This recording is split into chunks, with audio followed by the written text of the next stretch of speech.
In una calda giornata d'estate del 1097 arrivano a Genova due vescovi francesi.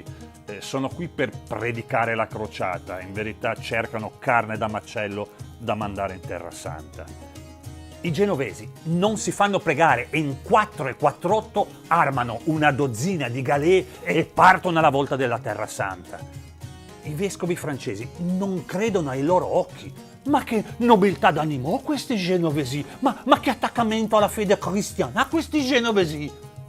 Ma che nobiltà d'animo! Ma che attaccamento alla fede cristiana! I genovesi, ben sapendo quello che avrebbero potuto trovare in Terra Santa, probabilmente sulle navi hanno caricato anche i ragionieri con i libri contabili.